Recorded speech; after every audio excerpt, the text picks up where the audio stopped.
Hello everyone, Manithral here, and welcome to the weekly update video for OSRS. Now this week, we have quite a bit coming, so this group Ironman improvements for the main thing, but there is other things going on too. First up is the fact of the homepage changes. They actually added a safe, secure link to RuneLite, finally. So, and as you can see, it's right here. Right underneath community, it takes you straight to it. I know a lot of times, like, I will always try to tell people, hey, you should try to use RuneLite if you're going to play OSRS. But I would warn, there's a lot of fishy links out there, and you have to be very careful about that. A lot of people trying to get you to download it, and it's not legit, and it's just a lot of problems. But it is there now. And we have group Ironman improvements, which is the first up is player-owned houses. The following requirements must be met. Yeah. The owner of the house is in the same world as the teleporter. The owner isn't in build mode. The teleporter meets the requirements to access the relevant player-owned house portal. But yeah, they can directly teleport to their teammates, player and house. That's the main thing. But like I said, those are the requirements that you have to have in order to really be able to do that. But it is the teleport to house spell in the standard spellbook. Honestly, I think the group Ironman, they should have one shared house. I think that would be kind of cool. But group Ironman storage has also had some updates. They now have had an increase to their storage by completing specific tasks. So it is task related, which I like that. I think that's how that should be. A new button has been added to the group storage interface and the group settings menu. Clicking it will open a new interface with a list of tasks that you can undertake and expand the size of group storage. They will be tracked across the group and will only unlock once the player has access to group storage after completing the task. And here is the current full list of tasks. Equip a rune plate body, equip a pair of stronghold of security boots, achieve 99 in X type of skill, 4 separate tasks, 1 per skill type. Achieve 99 in the X skill, 23 separate tasks, 1 per skill. Achieve X quest points, there's 4 separate tasks for 50, 100, 150, 200. 1 for combat level, 3 separate tasks, which is 50, 100, 126. Total level, which is the 500, 750, 1000, 1500, and 2000. Complete all X achievement diaries, 4 separate tasks. You got the easy, medium, hard, elite. And complete the X tier of combat achievements. And here there is 6. Easy, medium, hard, elite, master, and grandmaster. So there we have all that. There's stuff called Escape Crystals. So Verzix Crystal Shards have been renamed Escape Crystals. And players can buy them from a mysterious stranger outside of the Theater of Blood and from Rick in the Wizard's Tower for 75k each.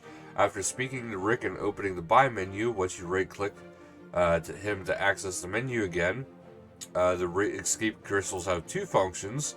You can activate them to instantly teleport away from dangerous situations. If you have allowed other players to teleport you out of the dangerous areas, they can use their crystals to send you away. This consumes both players' crystals. To toggle this, right-click the crystal and press toggle. This option is turned off by default. So it's off by default. Turn it on if you wish to do so.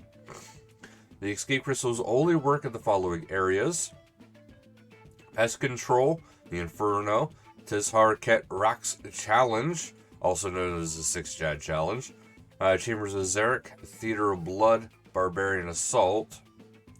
There's also the Ring of Life, which shared by the Max Cape, Defense Skill Cape, trimmed the Defense Skill Cape. But it now works in the following areas for hardcore group Ironman players: Fight Caves of Fragments of Saren, Memoriam Device replay only; Galvic, Pool of Dreams replay only; Glow, Burning Brazier replay only; Inferno, Night Waves, Mage Training Arena, Nightmare Zone, and Pest Control. Ultimate Ironman update death piles. So back in December, they proposed some adjustment to death piles, essentially an engine that would alter the way the game recognizes items dropped on death.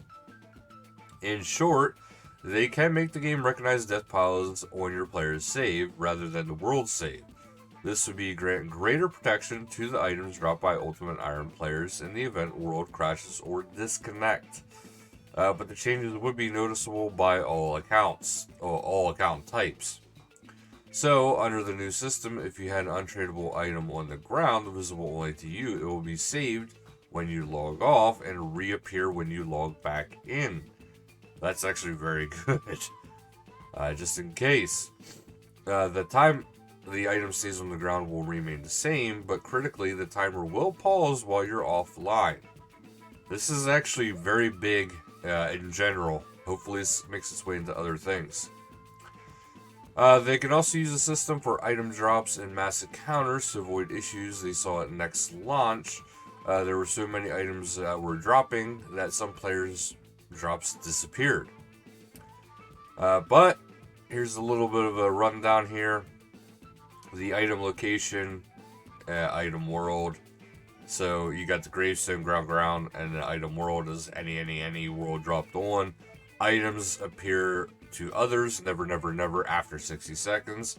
Item despawns never with an asterisk, 60 minutes, 3 minutes, and 3 minutes. Despawn puzzles on logout, not available for regular death, but Ultimate Iron Man dropped untradeable, drop tradable is all. Well, Ultimate Iron Man and dropped untradeable is yes, and dropped tradable is no.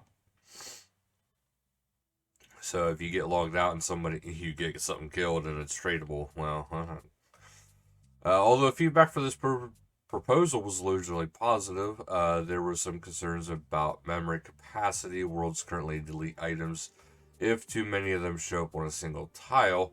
So the worry here is the items could be deleted if multiple players were to hop out and then drop piles at the same spot.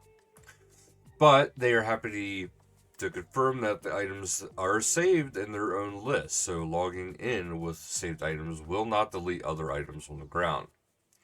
The items will only be stored if you are both the owner and dropper of that item, and that item will never become visible to anyone else. So that's the requirements. So they're hoping to implement those sometime this month, actually. That change, anyway. That is not quite ready yet. Other changes, we have the League's 3 rankings for March 2nd, which is Dragon is 44,025, Rune is 28,520, Adamant is 15,000, Mithril is 5,280, Steel is 1,655, and Iron is 480. However, players in Single Way and Single Way Plus, Singles Plus, combat zones can no longer be attacked by 2 players at once.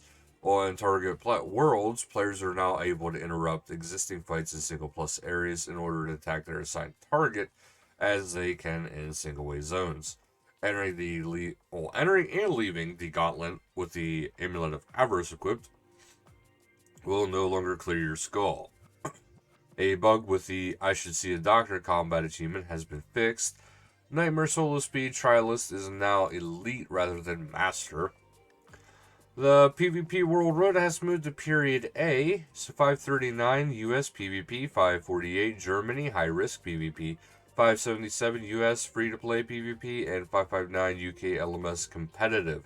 World 390 AUS for LMS Competitive has been activated with this Rota. That's actually everything this week, guys. I know there's a lot to go through, a lot to read through, but that is everything. So thank you guys so much for watching. And until next time, later, guys.